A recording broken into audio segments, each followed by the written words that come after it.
Good morning बच्चों। कुछ तकनीकी खराबी के कारण ये हमारा जो पिछला वीडियो था उसमें जो मैंने आपको पंक्तियाँ पढ़ाई थी ऑन सम वांटेड फायर्स, उसमें वो कहना कभी ये चाह रहा था कि हर व्यक्ति जो है वो ये चाहता है कि उसको मृत्यु के बाद याद किया जाए इन क्रिश्चियनिटी, और उसके बाद इसकी ये जो बात है उसकी आत्मा उसके मकबरे पर खुदी हुई पंक्तियों में अपने आप को व्यक्त करती है। यानी अंग्रेज लोगों की कब्र पर जो भी लिखा हुआ होता है, उनकी बर्थ डेट, उनकी मृत्यु डेट और उनके बारे में, वो उनकी आत्मा चाहती है कि उसको आते जाते लोग पढ़ें और उसको देखें ताकि उसको वो याद करें। अब हम आगे नेक्स्ट स्टेंजा पे जाएंगे, for thy dash dash dash the faith. इस स्टेंजा पे में कवि जो है वो कहता है कि जो गांव वाले हैं, the poet says that he has described in a simple homely manner the life story of the simple farmers.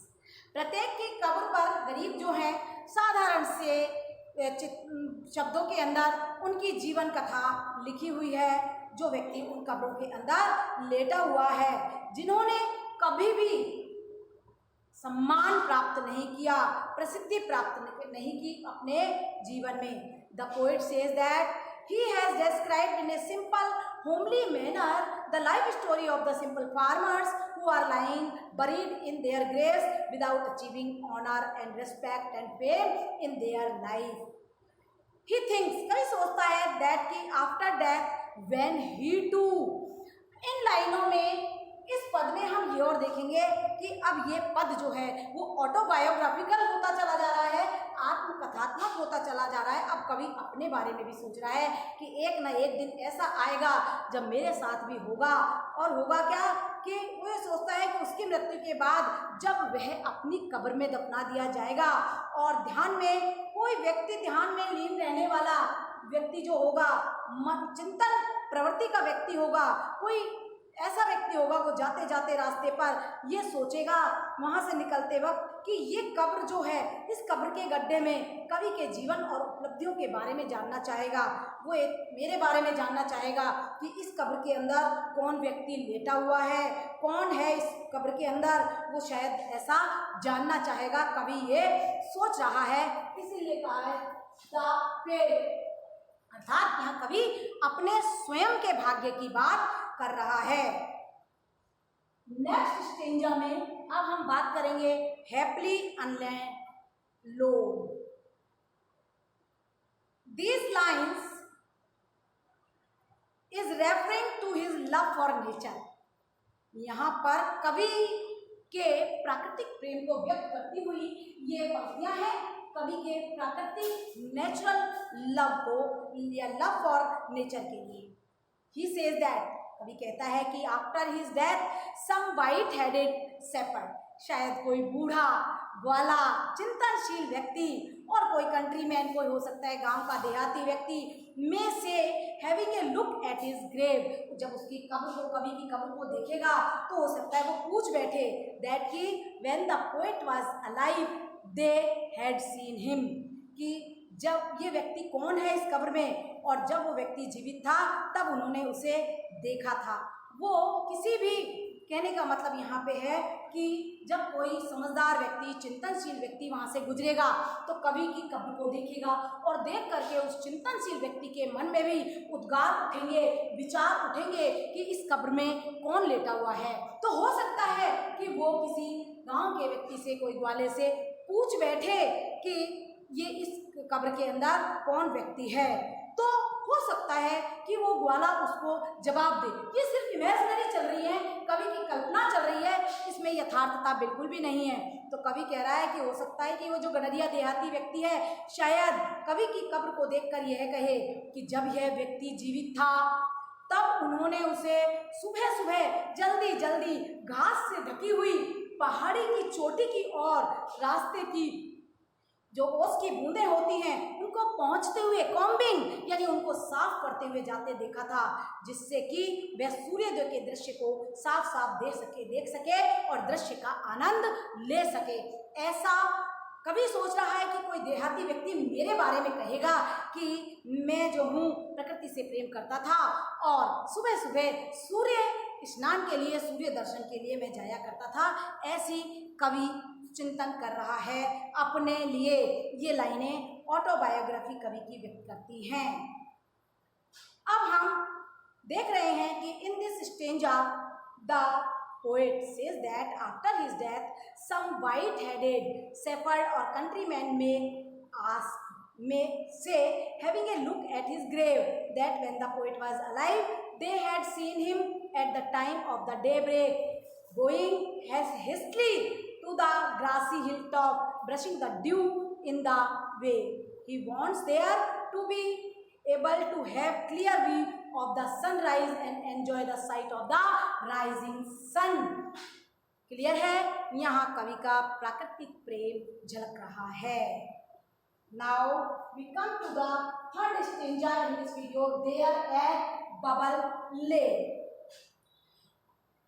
इन पंक्तियों में कवि जो है वो फिर से प्राकृतिक सौंदर्य के प्रति अपने विचारों को व्यक्त कर रहा है। द पोएट या the Gray is expressing his love for the beauties of nature. He says that after his death some countrymen would record the fact that he and other people had seen the poet lying at full length under the branch of the distant beech tree at the noon time. The poet used to lie with pleasure under the branches of the beech tree without caring for all that was going around him. The poet cared only for music or cared for music of the brook that flowed by the side of the tree. The poet loved the bubbling and murmuring sound of the brook.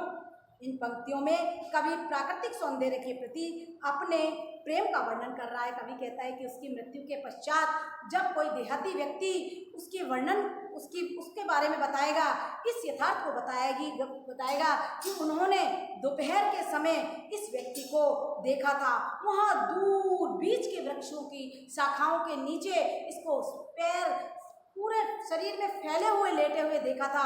कवि बड़ी प्रसन्नता से अपने चारों ओर की बातों से निश्चिंत होकर बीच वृक्ष के बराबर बहते हुए नाले, छोटे से नाले से उत्पन्न संगीत का ही ध्यान करता था। कवि जो है नाले की हल्की हल्की आवाज से प्रेम करता था। यहाँ पर कवि ये कहना चाहता है कि मैं स्वयं जो हूँ, मुझे प्राकृतिक सौंदर्य बहुत पसंद है। मुझे जो पानी की कलकल से जो संगीत उपजता है उससे मुझे प्रेम है। कवि यहाँ पर कहना चाहता है कि मेरी मृत्यु के पश्चात भी लोग, यदि मेरी कब्र पर भी नहीं लिखा है तब भी हो सकता है संजोग से कोई मुझे याद करके कहे कि जब ये व्यक्ति जीवित था तो इसको हमने वहाँ दूर पहाड़ी पर जाते हुए देखा था और वहाँ बीच के वृक्ष की शाखाओं के मध्य लेटे हुए देखा था और संसार की सभी चिंताओं को छोड़ करके इसको हमने प्राकृतिक सौंदर्य का, प्रकृति से उत्पन्न होने वाले संगीत का आनंद लेते हुए देखा था। यहाँ कवि कहना चाहता है कि वह जो है अपने प्राकृतिक सौंदर्य में लीन रहा करता था और उसको संसार से कोई चिंता नहीं थी। इसके आगे हम कल देखेंगे। आज के लिए इस वीडियो में इतना ही। तकनीकी खराबी के कारण इस वीडियो को बीच में ब्रेक देना पड़ा, उसके लिए सॉरी। अगर किसी को इस वीडियो में इन पंक्तियों में किसी भी प्रकार की कोई प्रॉब्लम है, आप लोग मुझे कमेंट बॉक्स में कमेंट करके पूछ सकते हैं। अब हम देख रहे हैं कि ये जो वीडियो है, ये जो एलिजी है हमारी, ये कंप्लीशन की ओर जा रही है। हम ऑटोबायोग्राफी पढ़ रहे हैं कवि की। कवि अपने बारे में बातें कर रहा है और बड़े ही सिंपल तरीके से, बड़ी ही सुंदर लैंग्वेज में, बड़े ही आकर्षित करने वाले शब्दों में, गहन शब्दों में उसने अपना प्राकृतिक प्रेम इन तीनों स्टेंजा के माध्यम से बताया है। और उसने बताया है कि काल्पनिक बात कर रहा है एक्चुअल में वो, कि मैं जो हूँ, ऐसा हो सकता है कि मेरी मृत्यु के बाद कोई मेरे बारे में भी पूछेगा, क्योंकि क्रिश्चियनिटी में ये मानना है कि जब कब्र बन जाती है उसके ऊपर जब व्यक्ति के बारे में लिखा जाता है और ये मृत व्यक्ति चाहता भी है कि उसकी कब्र पर इंस्क्रिप्शन लिखे जाएं, उसकी मृत्यु डेट, उसके गुण, उसकी जन्म तारीख, उसका नाम इत्यादि लिखा जाए। इस प्रकार से कवि भी अपने लिए ऐसी ही बातों का चिंतन कर रहा है। धन्यवाद।